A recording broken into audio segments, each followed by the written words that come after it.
Babies born in Robotaxis. Robocop finally gets his own statue. And In-N-Out retires a number after it went viral. And yes, all of that actually happened. All this and more coming up on This Week in Weird, brought to you by TTG. The Talking Gruse, bringing you the less serious side of the news. Now, your host, the Gruse. Welcome back. I am the Gruse, and this week I'm flying solo. You've got another round of the world's strangest headlines coming up. And yes, you'll notice something new in this episode. The banter clock. It's going to pop up right probably down over here.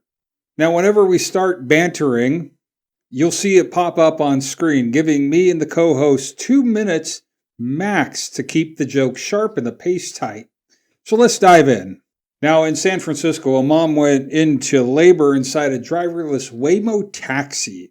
Now, by the time they reached the hospital, the baby had already arrived and in the back seat.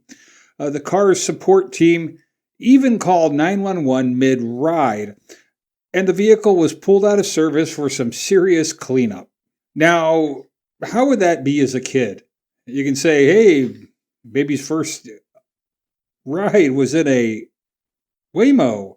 Did they give it a 5-star rating and hope to God they could get the smell of kid out of the way? Also, think about this. Forget storks. Now in Silicon Valley, babies are delivered by autonomous vehicles.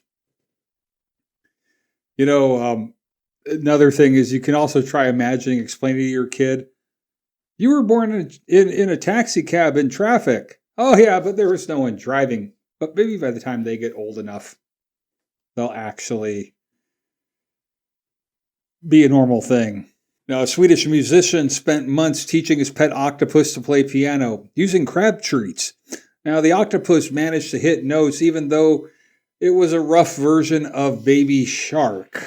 Now, scientists says it's more about the snacks than talent. But hey, it's still an octopus playing a piano. Think about that. 8 arms, 1 piano. Talk about multitasking. And Baby Shark played by an octopus. That's a nightmare fuel for parents everywhere. You know, I thought about this when I read this article. Hey, you cannot give up on your mission. You need to help us. Our people depend on you. Oh my God, are you high? You're baked. Look, my brother's been swimming around for 6 years with a plastic 6-pack container wrapped around his ass, and you're here smoking bowls just so long as you're having a good time. Panic-inducing pressure is not an effective tool on people who smoke marijuana, man. I'm sorry.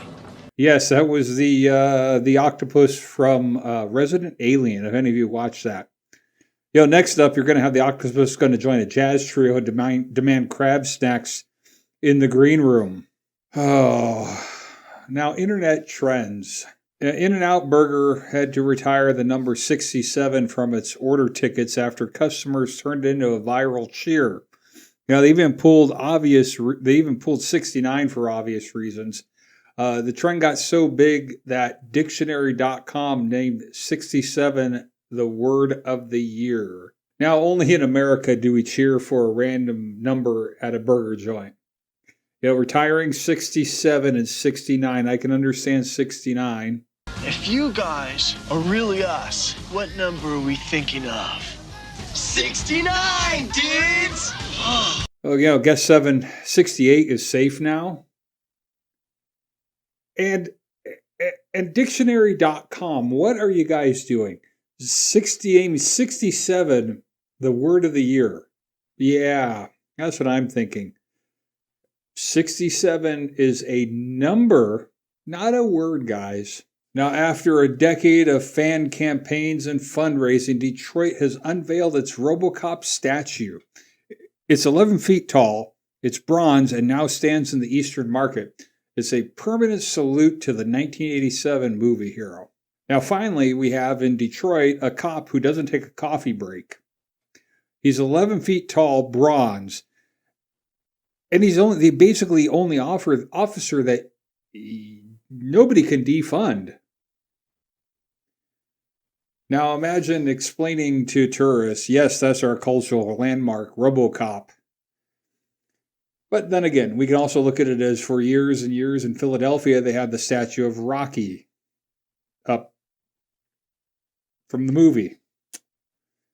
So Detroit, little late, but you're on the bus now. And a follow-up story here. You guys remember that raccoon that was found drunk in the liquor store bathroom last week? Now, it turns out he's been busy. Officials say that he's broken into a karate studio and even the DMV looking for snacks. He sobered up at the shelter and was released. Now, he's still probably living his best raccoon life. Repeat offenders. I wonder if in Virginia they have a 3 strikes and you're out program for raccoons. Now that's your dose of the absurd headlines for this week. Now if you thought those were strange, wait until you hear about the strange world records that people are breaking. Now on to strange world records.